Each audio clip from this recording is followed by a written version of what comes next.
자, 마지막으로 나사렛대학교 언어치료학과 최현주 교수님께서 성인 의사소통 증진 바우처 제도 신설을 위해서 토론을 해주시겠습니다. 안녕하십니까. 저는 나사렛대학교 언어치료학과 최현주입니다. 오늘 저는 노인기 의사소통 장애 치료 바우처 제도 도입 제안이라는 주제로 제 의견을 말씀드리겠습니다. 앞서 여러 선생님들께서 말씀해 주셨던 것처럼 우리나라는 어느 나라보다 빠르게 고령화가 이루어지고 있습니다. 자, 노인들은 노화로 인해서 인지적인 처리 속도가 떨어지고 기억력도 나빠지기 때문에 단어의 이름을 말하는 것 같은 언어 능력에 손상이 나타납니다. 자, 이러한 언어적인 문제는 노인들의 일상생활을 곤란하게 하는 하나의 요인으로 작용하고 있습니다. 더 심각한 것은 인구의 고령화와 함께 경도 인지장애나 치매와 같은 노년층의 비율 또한 급격히 늘어나고 있다는 사실입니다. 치매는 발병 초기부터 기억이나 인지, 언어장애로 인해서 타인과의 의사소통의 문제를 경험하고 치매가 진행되면 주변 사람들과의 의사소통 기회가 더욱 줄어들게 됩니다. 자, 치매 환자들의 의사소통 문제는 무엇보다 환자 본인의 삶의 질을 상당히 저하시킵니다.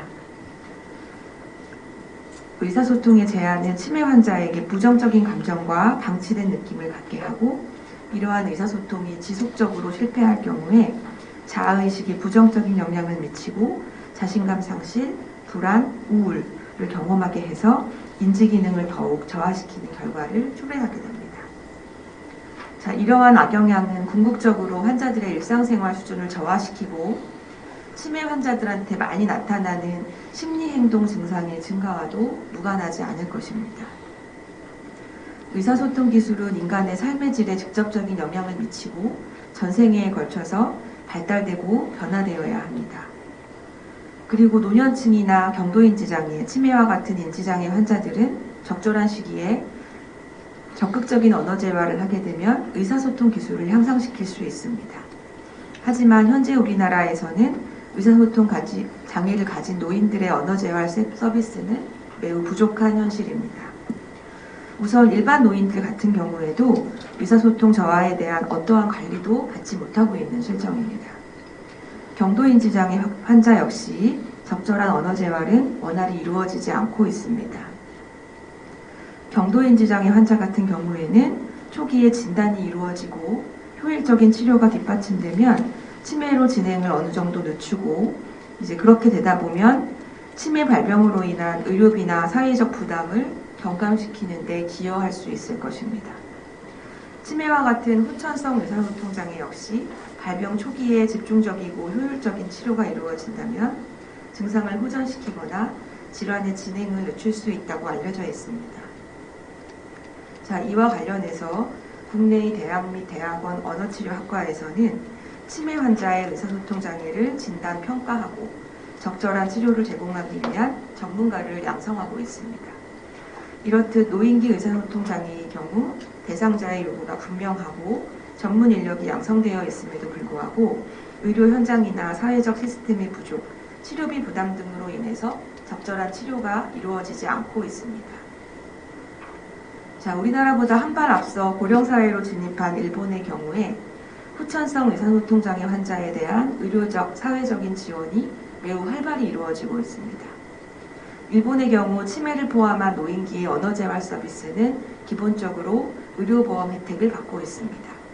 자, 그에 따라서 일본 전체의 언어재활사 중에 약 71% 정도가 병원에서 근무하고 있고 그 중에 가장 많은 비율을 차지하는 것이 노인기 언어재활을 실시하는 재활의학과에 분포되어 있습니다. 그리고 이러한 병원에서 근무하는 언어치료사와는 또 별도로 나머지 중에 15% 정도의 언어재활사는 노인 관련 복지시설에서 일하고 있습니다. 일본에서 의사소통 장애와 관련된 사회적인 지원은 재택 서비스와 시설 연계 서비스로 구성되어 있습니다.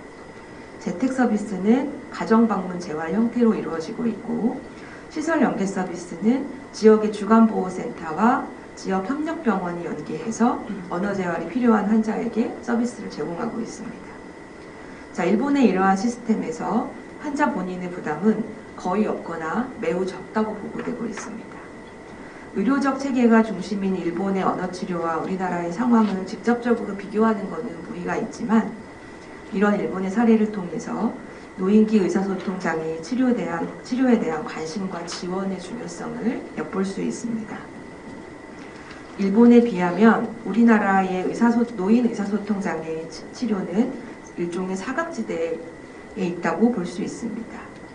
앞에서도 설명했듯이 의사소통 장애는 의사소통 문제 그 자체뿐만 아니라 불안이나 우울과 같은 정서적인 문제, 심리행동 증상과 같은 문제 행동을 증가시킵니다.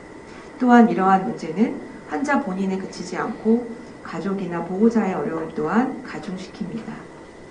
자, 이렇게 어려움으로 인해서 치매 환자의 의사소통의 어려움은 결국 가정에서 돌봄을 포기하게 하는 원인이 되고 초기 치매부터 시설 입소를 선택하는 원인으로 작용하기도 합니다. 자, 이에 개별 환자의 의사소통에 맞춘 그런 언어 재활을 실시하게 된다면 이것은 결국은 궁극적으로 다양한 사회적 부담을 감소시키는 효과를 가져오게 될 것입니다. 자, 일단 우리나라 같은 경우에는 발달재활 바우처와 같이 바우처 형태의 언어 재활 서비스를 현재 지원하고 있습니다. 그리고 장기요양보험 제도에서는 돌봄 지원과 같은 바우처가 활용되고 있어서 사실은 노인들한테 의사소통 장애를 지원하는 데 있어서 바우처 시스템이나 이런 것들이 어느 정도 기반을 갖추고 있다고 볼 수 있습니다. 자, 이러한 지원을 통해서 의사소통이 증진된다면 이것은 노인기의 삶의 질과 대상자의 부담을 경감시킬 수 있다고 생각됩니다. 마지막으로 치매는 저희 엄마를 포함해서 대한민국 성인들이 가장 두려워하는 질병이라고 합니다. 그래서 사회적으로 다양한 치매 극복을 위한 논의들이 이루어지고 있습니다. 치매 극복은 적절한 예방과 치료를 통해서 이루어질 수 있지만 사실은 진정한 치매 극복이라고 하는 것은 치매에 걸리지 않는 것보다는 치매에 걸려도 절망하지 않을 수 있는 사회적인 지원이 갖춰져 있는 것이 아닐까 생각합니다. 감사합니다. 네, 최현준 교수님 감사합니다. 우리나라보다 먼저 초고령 사회에 진입한 일본의 예로 성인 의사소통의 지원 방법에 대해서 자세하게 잘 설명해 주셨습니다. 특히 치매와 난청은 굉장히 직접적인 관련이 있다고 많은 연구들이 나오고 있습니다. 이런 성인기에 이런 여러 가지 문제들이 언어, 청각, 말 이런 것들이 매우 밀접하게 관련이 되어 있기 때문에 관련 전문가들이 같이 모두 힘을 합쳐서 이러한 귀한 노인기 그리고 성인기의 이런 의사소통의 어려움의 문제를 잘 해결해 나갈 수 있기를 기대합니다. 아까 미국의 NJC의 의사소통이라는 것이 모든 연령대 사람들에게 가장 가치가 있는 평생의 활동이다라고 얘기를 했듯이 우리 의사소통에 관련된 전문가들이 오늘의 이 토론을 통해서 더 많은 우리나라의 의사소통 서비스가 이루어질 수 있기를 기대합니다. 토론을 바탕으로 질의응답 시간을 가져야 하지만 시간 관계상 여기에서 토론을 모두 마치도록 하겠습니다. 바쁘신 중에도 귀한 토론의 이 장소에 와주시고 많은 관심을 가져주신 모든 분들께 다시 한번 진심으로 감사드립니다. 이상으로 마치도록 하겠습니다.